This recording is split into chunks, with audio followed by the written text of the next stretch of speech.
Fully alive. Namaste everyone. Once again, good evening. Warm welcome. Today, once again, we are with a very interesting topic with esteemed speaker today we have. And today's topic is pretty interesting. And for me especially, I'm looking forward to hear from the speaker. And I'm pretty much sure end of this session you'll come up with a couple of questions so that you can ask with our speaker in the comment section. And whatever the kind of challenge that we have, so we have picked the same topic for today so that we can discuss more on this and overcome the kind of challenges that we have with the kind of people that we have in our community. Yeah. So with that, so it's my pleasure to introduce the stage, the platform where we are hosting this show, CareerNaksha, right? And CareerNaksha, as most of you have aware of, is a career counseling platform, a tech platform where we provide a space for people to to find their solution in terms of their career or maybe related to their mental health challenges. Because that's the reason we have connected and associated with ICARS as well. We have Shifa from ICARS, who will be sharing a bit information about their community and what they are doing in terms of mental health. So before that, just to give you a kind of intro about Kevin Naksha altogether. So we help youth students especially and working professionals and corporate people to help them in terms of the the career aspects, and we provide life skills training to students as well.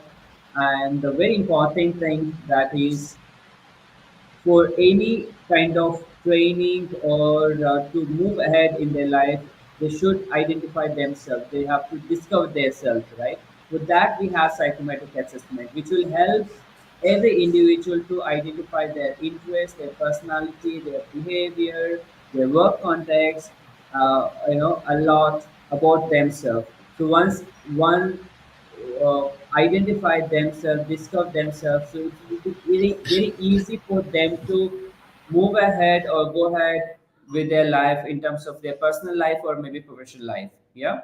So we provide that technology, AI driven scientific technology, provide those assessments for any individual. So any of you are interested to know more information about Career Naksha and its achievement, you can just simply log into www.careernaksha.com.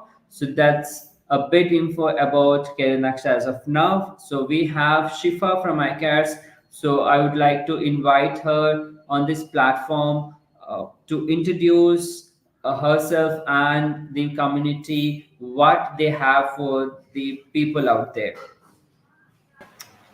Thank you so much, Lohit ji. Thank you so much, Career Naksha, for inviting us for the enlightening webinar. So, giving you a brief introduction to ICHARS. So, we at ICHARS are committed to empowering coaches and mental health practitioners to contribute to a happier, healthier, and more fulfilling world. We achieve this by providing comprehensive step by step trainings that equips them with advanced coaching and therapeutic skills. This in turn enables them to serve their clients while achieving their professional and personal aspirations. This webinar is proudly brought to you by ICHA Support Foundation, an integral part of integral non-profit branch of ICHAs, which co-mission of ICHA Support Foundation revolves around promoting mental health care, which is creating awareness and providing support and offering education. We firmly believe that enhancing public awareness, educating communities, and providing individuals with the right tools, we can foster optimal mental health for all. So, ICHARS has initiated the Visit MHP Challenge, an inspiring initiative by mental health practitioners, which is encouraging individuals to seek help proactively before it becomes too late, and also acting as a peer learning and a support community for practicing psychologists and psychology students in India. Also, we hereby hold regular case discussion sessions on second Tuesdays of every month by 6:30 p.m. to help psychologists and psychology students to develop problem solving and analytical skills. So, under the Visit MHP initiative, we also have additional learning resources like worksheet, pre-recorded courses, and much more. So, that is it from my side. Thank you so much, Lohiji. We can continue the session. Thank you. Thank you so much for a brief intro, Shifa. That's really great to hear from you about the initiatives that entire team is taking for the benefit of the people out there. Thank you so much once again. And without wasting much time, so we have Vedangi Singh with us today. For to to share her experience and expertise on very interesting topic, that is treating burnout among high achievers without quitting your job. So whenever I conduct session, especially when I'm dealing with working professionals, so this always I hear from them. And I have seen many people are quitting the job, or especially they're changing the domain to domain or company to company for for these particular reasons. Maybe there might be other reasons, but especially the definitely people talk about this burnout, kind of challenges that they have in their professional journey. So we have Vedangi Singh, who's expert in dealing with life coaching and psychological sector. And it's a pleasure to welcome her, pleasure to share her the platform with her. So she's a consultant psychologist and the founder Plentiful. So I really happy to have you on this platform, Vedanki, and heartily welcome to you. Thank you so much for accepting our invitation, and this stage is all yours. Thank you so much, Rohitji, and thank you, Shifa, for bringing me here. So, a brief introduction about me. I'm Vedangi Singh. I'm a mental and emotional well-being therapist and the founder of Plentiful. And I've been a practicing psychologist for the last 4 years now. And yeah, this journey for me has been as transformative as it is for my clients. And with that, I would like to begin with the topic as well. Uh, Lohiji, can you ensure that the screen, that is visible? Yes. Okay, Very. all right. So I actually had a throat infection, the previous week, so I might need some vocal rest in between. So I'm just letting you know a little in advance. Sorry. Okay. So now coming to overcoming burnout for high achievers like you and me without quitting our jobs. So this is something that is this is something that we see very commonly, that a lot of people who have been high achievers, they kind of they get into that cycle where in order to achieve more and more, they end up burning themselves out, right? And because of that, a lot of time, even when they're discussing this thing with somebody else, the general advice that they get is you should change your company, or you should change your field of work where you are.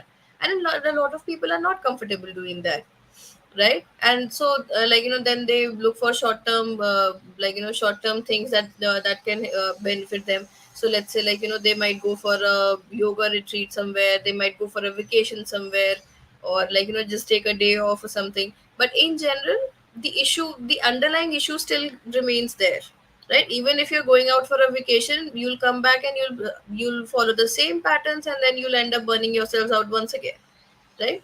So uh, I cannot see the screen. Is it still visible to everybody else? 1 second, yeah. Okay. It just stopped. Yeah. Okay. So, yeah, this pattern keeps on happening. A lot of my clients face very similar kind of issues. Recently, I was working with one of the clients. She took 5 years to to crack the GMAT exam and go to London for doing her masters.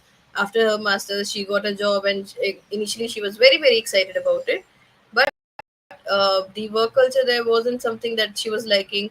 Like, she was burnt out like anything. She would start working from 7 a.m. in the morning till 9 p.m. in the like at night, and she would be extremely frustrated and burnt out after each day of her work.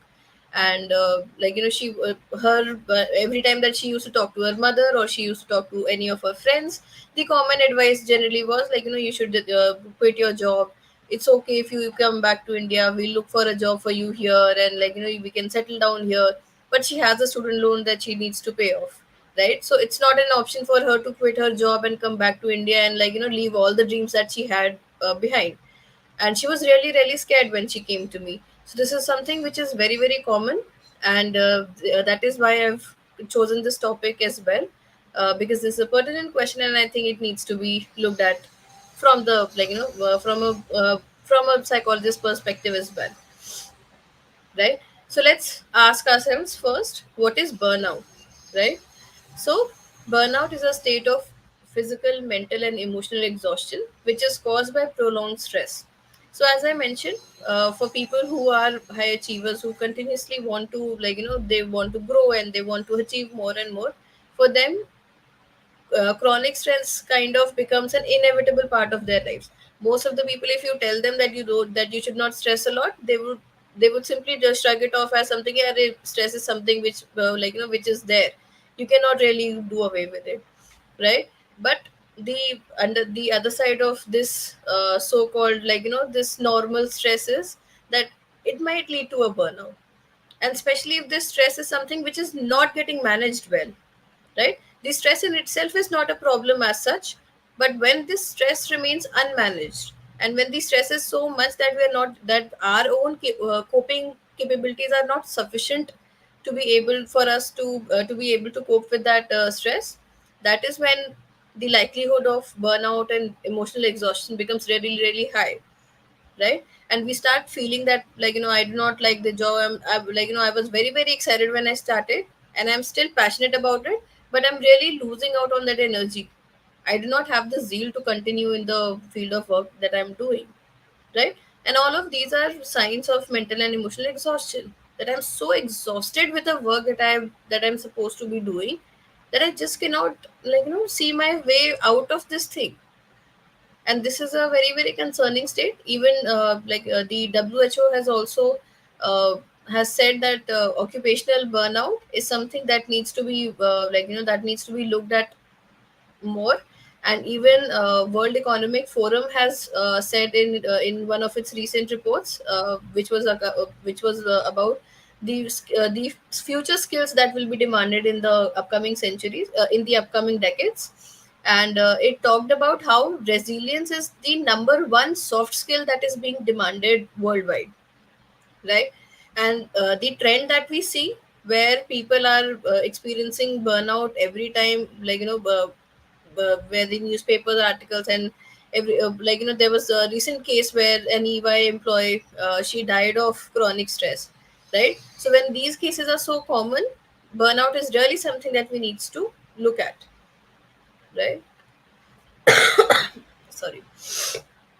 So this was the article that I was talking about, that a 26-year-old EY employee, she succumbed to work stress just 4 months after joining. And this is not a one-off case that we can shrug off, ki like, okay, like, this thing happened once, it cannot happen. So, like, it's not something as common.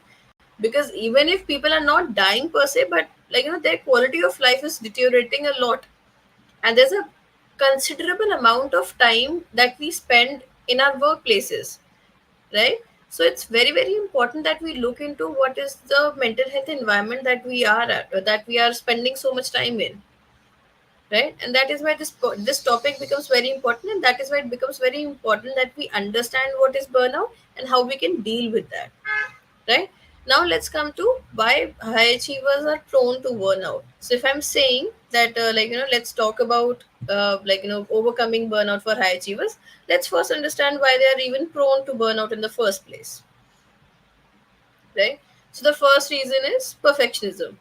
Either this has to be the perfect version of whatever, the work that I'm doing. Either this has to be the perfect version of what I'm doing, or it cannot be like, it cannot, I cannot give my name to that, right? So this is one very common thought pattern that a lot of people who are high achievers, they generally have, that they are seeking perfectionism in each and every single task that they do. And while it's good, striving for excellence is a good thing, but being perfectionist becomes really really paralyzing for us for sometimes, right? If we are so obsessed with perfectionism, and we are so obsessed with the idea that it has to be perfect, or otherwise I cannot put it out, that means, I'm really, I'm just overcommitting myself. I'm over I'm just overworking myself to an extent where I'm not able to manage everything that I need to be managing well, right? So perfectionism is one trait of people who are high achievers, and that makes them prone to burnout in itself, right?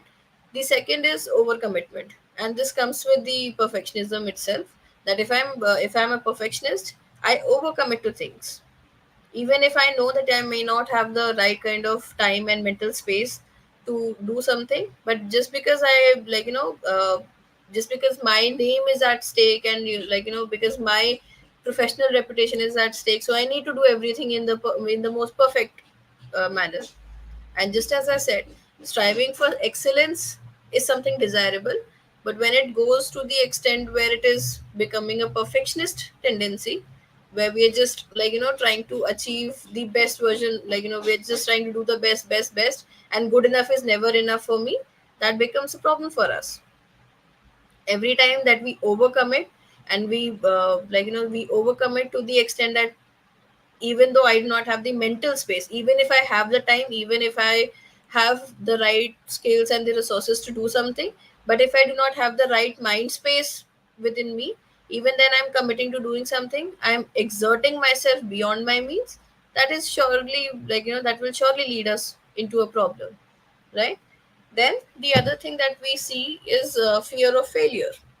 So this is again something very commonly that I observe in people who are high achievers, or who have been high achievers in their life, that they because they are so used to getting the praises and getting the praises and getting appreciated for the achievements that they have had, that they at certain level they start to fear failure as well, right? They're not comfortable not being able to do something, recognizing their own limitations. These are certain things that they're not comfortable with, right? And fear of failure, so fear of failure, it becomes a problem when when this fear is so high, that I'm not able to that either I stop taking risks, right? Or I take such high risk, and that I'm working so much in order to to make my achievements come true, for make those achievements happen, that I'm again I'm prone to burnout, right? So this is again another sorry, I'm so sorry. So this is again another reason why high achievers tend to burn out a lot, because they fear failure, and in order to avoid that failure, they overwork themselves.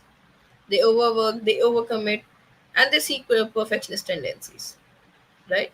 And just like with the perfectionist tendency, there's this all or nothing thinking within them, right? Either it has to be the best, or it cannot go out. Either I am number one, or it is not acceptable for me. I cannot accept number two position for myself. And while again, I'll just keep reiterating this again and again, while striving for excellence is a good thing, but if we are only seeking titles every time, if we are only looking for the best thing, the next best thing for ourselves, at some point it is going to lead to a problem, right? And taking certain challenges, or taking certain things that are presenting the new opportunities as challenges, while it is a good thing, but if you're so obsessed with all or nothing thing, feeling that I if I'm number one, it is the only acceptable thing, then it becomes a problem for me, then my self-worth gets attached to the idea that I need to be number one to be worthy of my, or to be worthy of praises and to be worthy of being loved. And if I'm not number one, if I'm, even if I'm I'm sharing the number one position with somebody else, or if I'm at number two position, I'm not worthy of the love and the respect that I'm getting from people. This is the kind of thinking and the faulty logic that we develop within ourselves. And this is something that I've seen in my clients a lot. There was one of my clients who, when I was speaking to this client, they were telling me that when they had joined the company, they had this goal in mind that they want to become indispensable for the organization, that they want to be recognized as that person that who they can solve every problem that any problem that anybody is facing, only and only this person should be able to solve, nobody else. And while again, having that thing where I want to be an important part of the organization, that's a desirable goal. But if you, in order to make yourself indispensable for the organization, if you're overcommitting and to the extent that you are that you're not even that you're making your entire team dependent only on you, that is not a good strategy at all. And this was the issue that he eventually faced also, that all the people around him, they knew that this guy would any which way do everything that needs to be done, so we don't need to do anything, we just need to pretend that we don't know how this job has to be done, and the boss will, or the manager will eventually give everything to this guy, right? So his own strategy of becoming indispensable became his became the problem for him, right? And that is why he was facing a very very bad case of burnout at that point of time. Similarly, if we another trait that we can observe in high achievers is that in order to in order to become more and in order to achieve more and more, they start to neglect self-care, right? A lot of us would tell ourselves that okay, let me get this thing, then I will start eating well.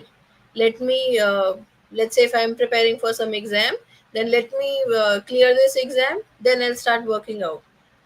So a lot of my clients who are UPSC students, they have this thing very common, like I've observed this thing very commonly within them, that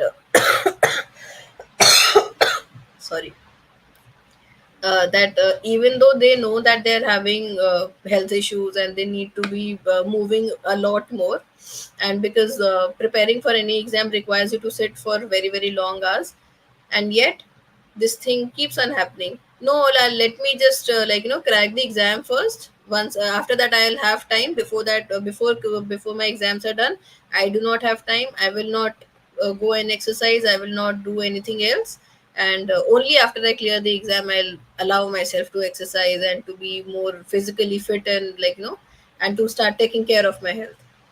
So again, neglecting self-care is one more additional reason why high achievers tend to get burned out. And uh, another aspect of neglecting self-care is that because I'm not allowing myself the space and the and the time to take a break, right? And taking a break is such an important thing.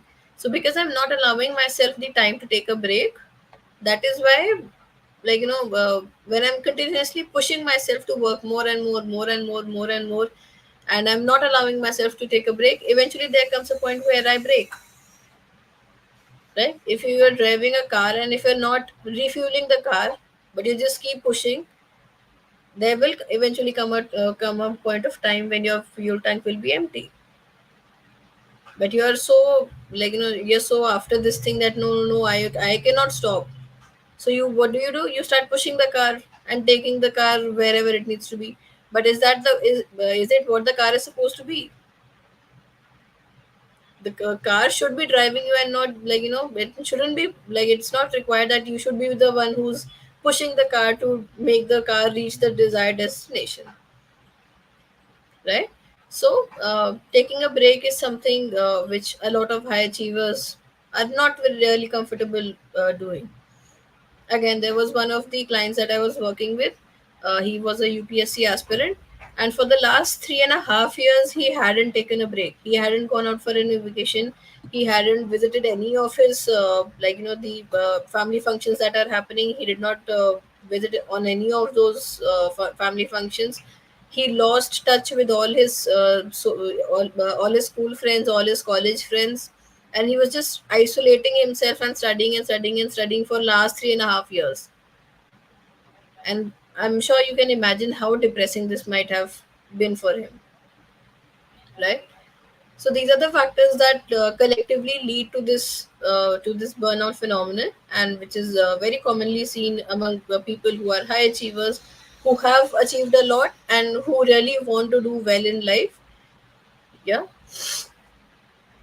So now, having spoken about the challenges that people face, now let's talk about what we can do if we are high achievers, and if we are, or even if for the general population as well, what we can do to prevent burnout and rekindle our flames, right? Okay, so uh, sorry, the alignment is a little messed up here, but let's continue with that. Okay, so just as I mentioned, for each problem that we have discussed, let's the opposite of that would be the solution, but let's see how to actually do go about it. So first is challenging perfectionism, right? If perfectionism was a was one trait which was causing burnout, so the antidote has to do with challenging our own perfectionism. And this is one of the quotes which one of my mentors used to very commonly say a lot, that don't make perfect the enemy of good, right? In order to be in order to do something really really well, don't make good enough the enemy of the perfect the enemy of something which is good enough, right? There's a story, it's not a story, I think it was an experiment that was conducted. I'm getting confused a little bit, but the experiment goes something like that. There were two teams, two groups of people. One group of people was told that within a week you need to come up with one single pot that you need to make, and it has to be the perfect pot in every by all means it has to be the perfect pot. And one group was told that they can only make one pot, right, and it has to be the perfect one. And the second group was told that they can make as many pots as they want, right, and but at the end they need to come up with one pot which is the best, right.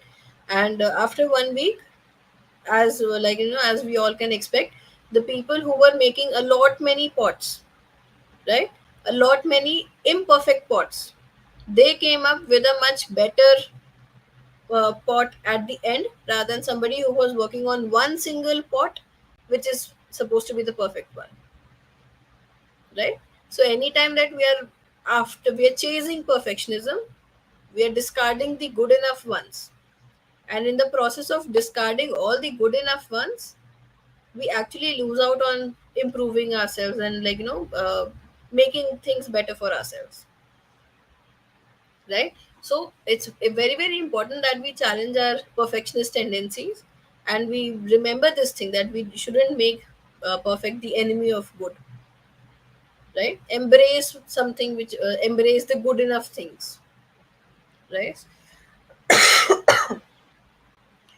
Secondly, uh, now when it comes to overcommitment, in the previous slide I was talking about overcommitment. So we need to see what is it within us that makes us want to overcome it, right. And why is it that our self-worth and our own the worthiness of me is being defined by my successes only? Am I only decided by my career, my self-worth and who am I is only decided by my career? Am I not something else? Is my life only and only my career? No, right. And this concept of self, it needs to be expanded beyond our careers and beyond our job, so that we are able to be so that we are able to come out of this thing where we are where we are overcommitting. Why? Because I need to please others, I need to please my own ego, right. And I need to for me to be to feel worthy, I need to have those achievements, and without those achievements I cannot feel worthy, right? So we need to re-evaluate what our self-worth is, like what are we tying our self-worth to, and why we are tying our self-worth to external things any which way, right? So it becomes really really important for us that we evaluate our beliefs around self-worth, and who are we trying to please? Are we trying to please our own ego, or are we trying to please others by showing them kissy see, like so there was one client I was working with, and I'm so sorry. And with this client, every time that she was she would talk to me, this thing used to come up very very frequently. Oh, my mother will not approve of this. Oh, my mother will my mother will get angry if I do not do well. I need to do really well in my exams. So she was also a UPSC aspirant, and this was again a burnout case that I was working with. But even for her, this feeling that I need to please her, I need to be I need my self-worth and my my uh, the thing whether whether I will be loved or not will be decided only by the outcomes of this exam. This is problematic, right? My life is much more than an exam. My life is much more than a job or a career that I'm working towards, right? So these beliefs and these our self concept needs to be redefined, and it needs to be expanded beyond our career and our jobs. We are not made only and only to do jobs, right? So this the concept of self needs to be expanded much more, and we need to see why what is the reason behind why we are overcommitting in the first place, and we need to resolve all those things, right? And the third is finding support, and more importantly letting people support you, right? Again, I'll explain this with the help of an example. I was working with one of my corporate clients, and with this her one thing that she used to very commonly say was, only I can do this, none of my team members are good enough to handle anything. I don't like anybody else's work. It is only me who can do this thing, and that is why I'll not delegate my work to anybody else. What was the result? That she hadn't been able, like, even though she was planning to take a vacation since the last 2 years, but she wasn't able to do so because nobody else can do something do this work. So only I can do it. Only I have to do it.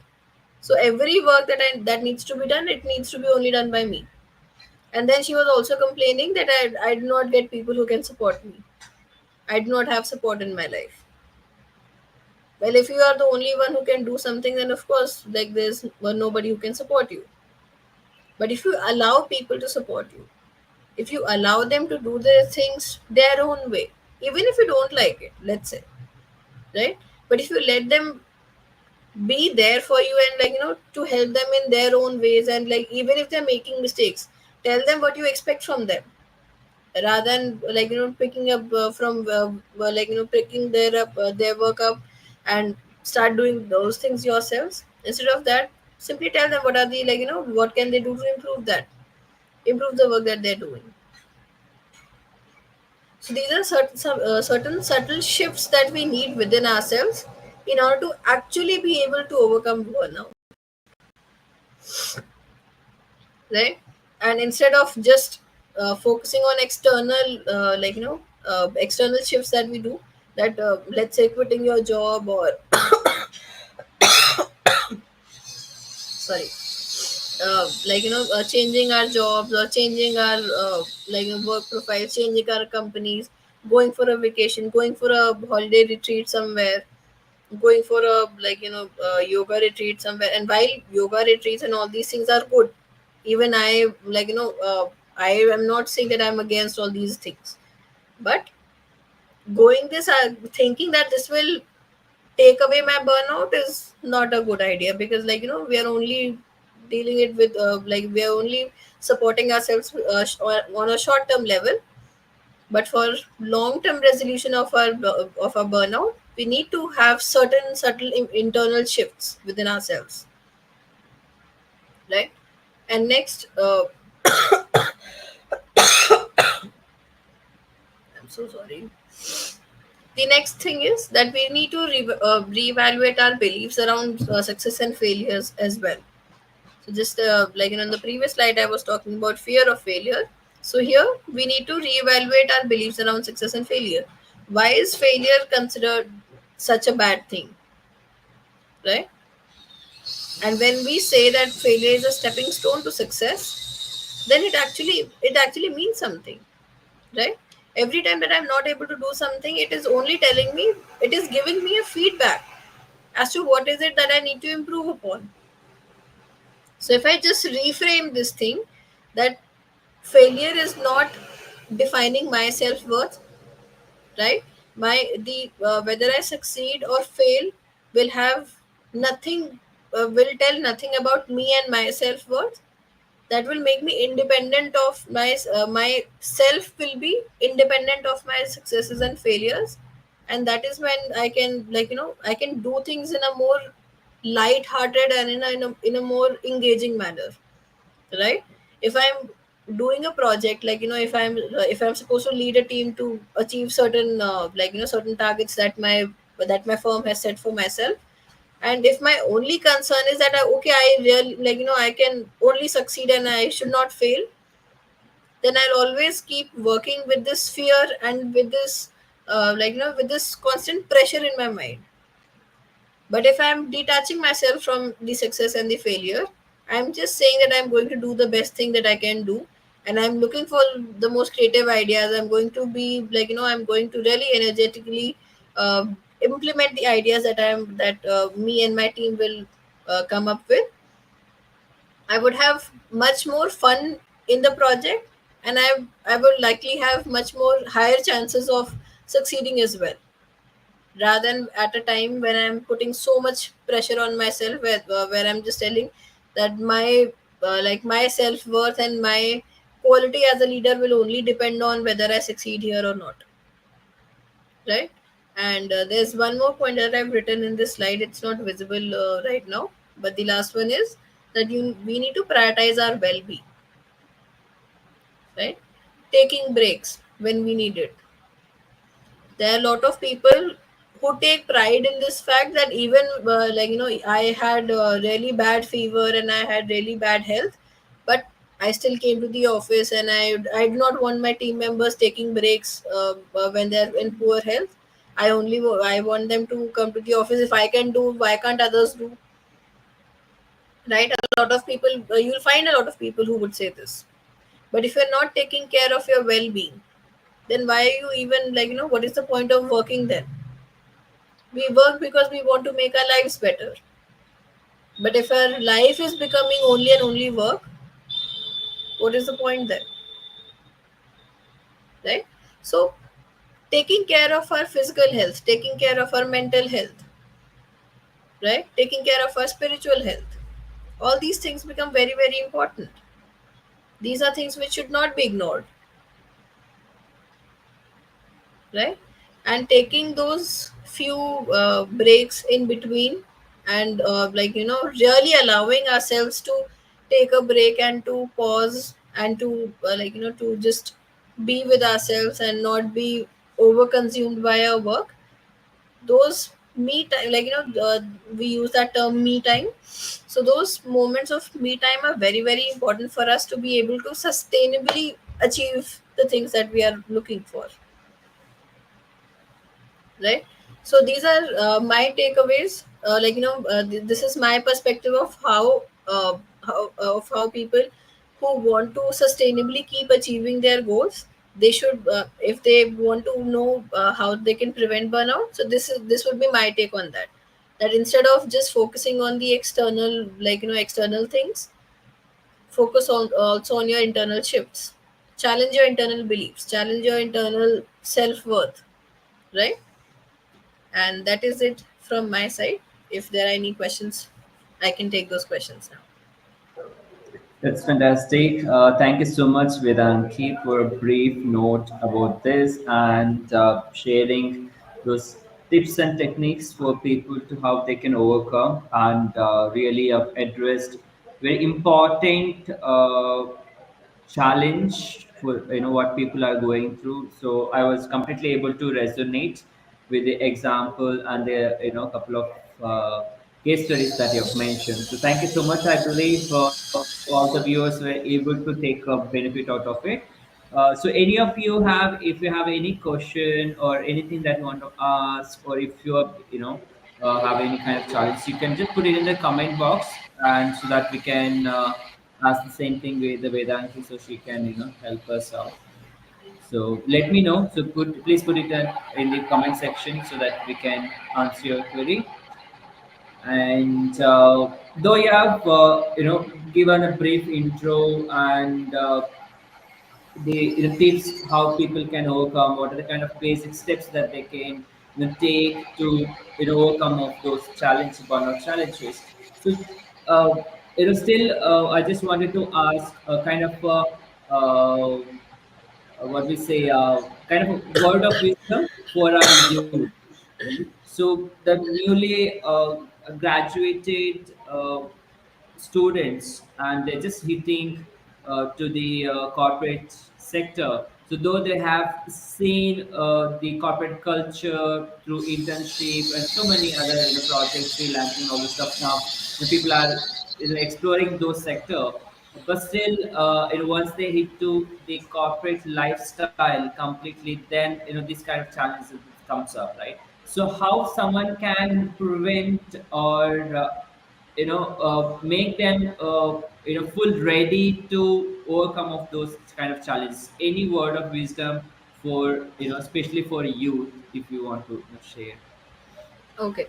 Okay, so one very important thing that comes up here is that we need to have the right expectation setting right from the beginning, right? So whenever you're joining a new company, or you're joining a new role, or you're joining a new team or something, have a word with the person who you are directly responsible to, and really try to have a correct expectation of what is being expected from you, and how much you are actually what you can actually deliver to them.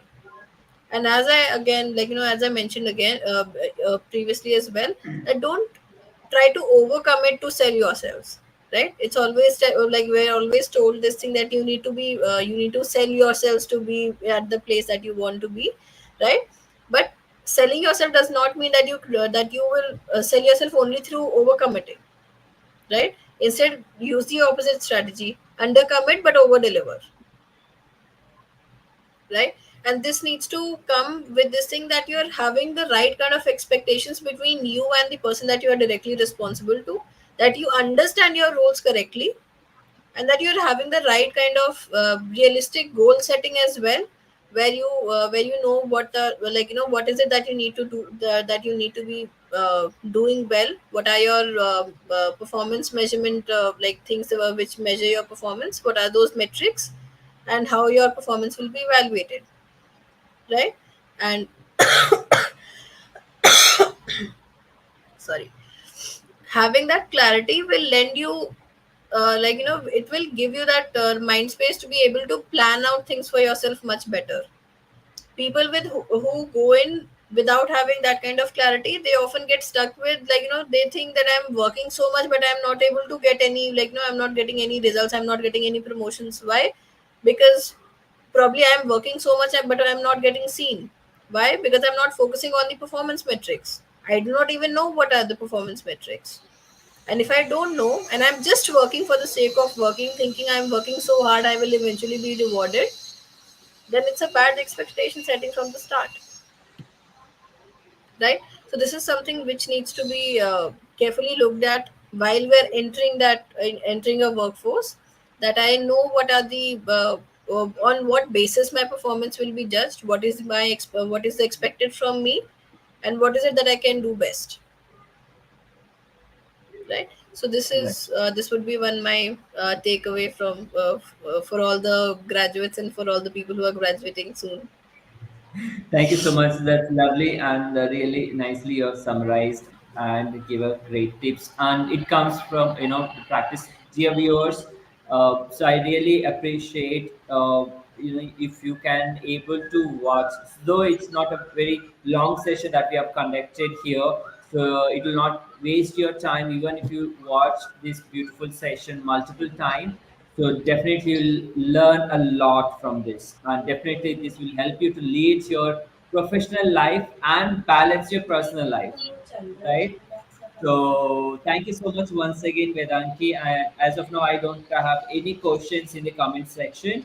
And viewers, whenever you watch this video, this session, and you come across any kind of question or challenge, please drop a message in the comment section so that our team will take that question with Vedanti and will be able to answer in the comment section itself. Otherwise, you can just ring us. So you can find our contact details or the email address in our website, in our social media channel. So feel free to connect with us for any kind of support that you need, and feel free to connect with us so that we can help you out, and we can uh, be with you always. Yeah.